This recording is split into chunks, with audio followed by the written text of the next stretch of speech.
Hello, welcome back to another episode of Grupo Yels, the podcast Construyendo con Amor. Today we are going with Silvia Salas. Thank you so very much with us again. You're welcome. Thank you, Fio, for having me. And it's a very interesting topic. Couples therapy is not only just like something that you would go to when you're in crisis, but it's something to reach out when you want to figure out some things. Amazing for today's couple therapy. So first question is, what is the couple therapy?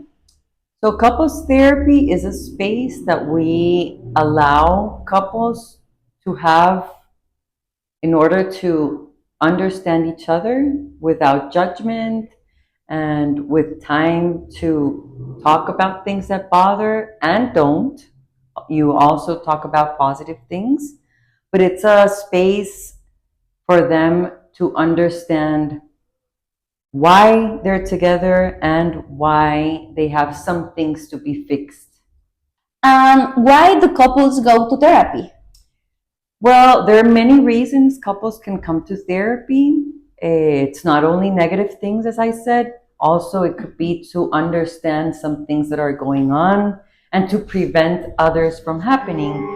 But couples therapy, like the most frequent reason people come to therapy is because they feel distant, because they were in some sort of infidelity or financial issues, trust issues, jealousy, and basically just like it's two worlds coming together, and it's important for them to live like in this peaceful environment, even though there are things that they're not going to agree with, you know? How is a session? What happens inside? So inside, we give space for them to talk freely, not interrupt each other like every time they speak. But it's also a space for them to understand what role is giving in the relationship and what is driving them to that situation. In psychoanalysis, we also see when patterns are repeated and when things are, why do we feel attracted to some particular things? So maybe we can break those roles, and there are many ways to do it, but speaking, talking, language is a very powerful tool.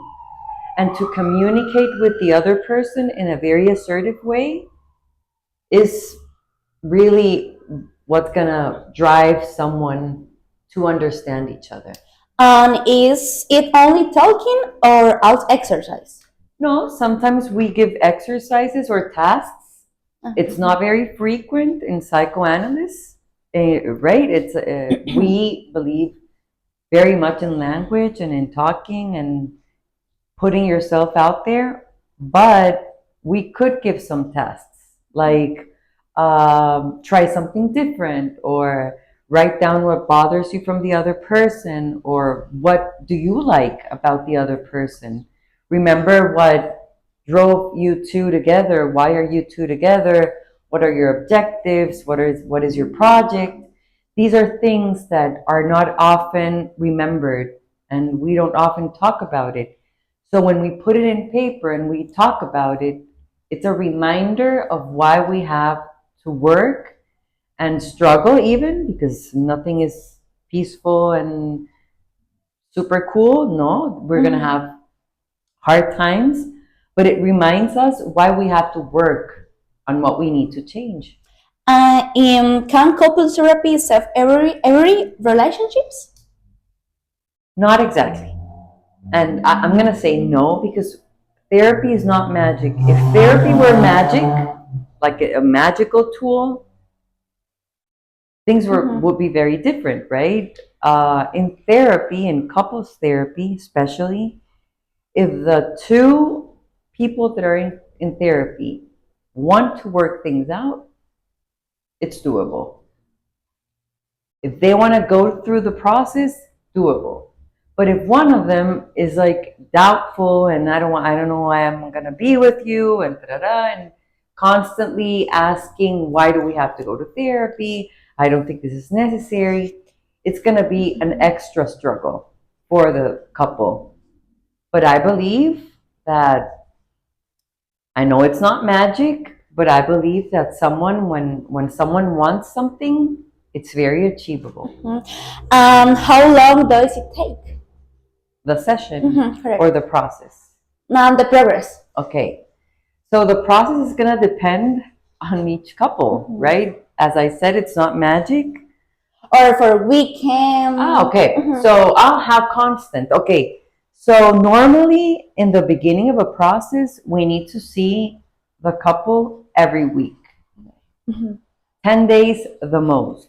So we like can observe all the process they do in those days. So we can really work in what's going on, right?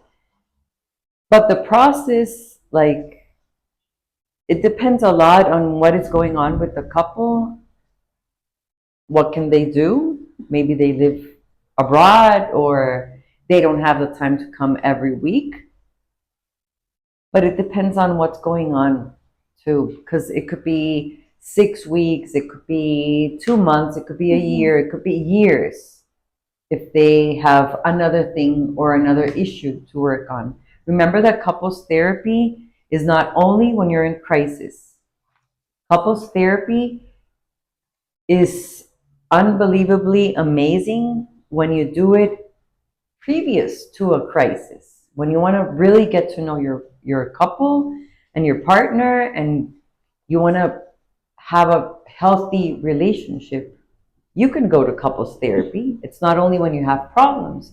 So it depends on a lot on what is the main motive that drove you to therapy. The last question is, why is therapy important today? Oh, that's a very good question. Okay, so nowadays, in most of the cases, both of them work. They don't have the same time they do for themselves, for the couple. We're always struggling in a daily basis with basic subjects, work, money, kids. It's constantly in a struggle. And we tend to not listen to our partner. And that is a very common thing we see in couples therapy. People seem to assume before they listen. Thank you, Silvia Salas. That was so clear. Thank you to everyone listening. And remember, therapy is not only for problems, but it's also to take care of love and the couple. See you on the next episode. See you. Bye.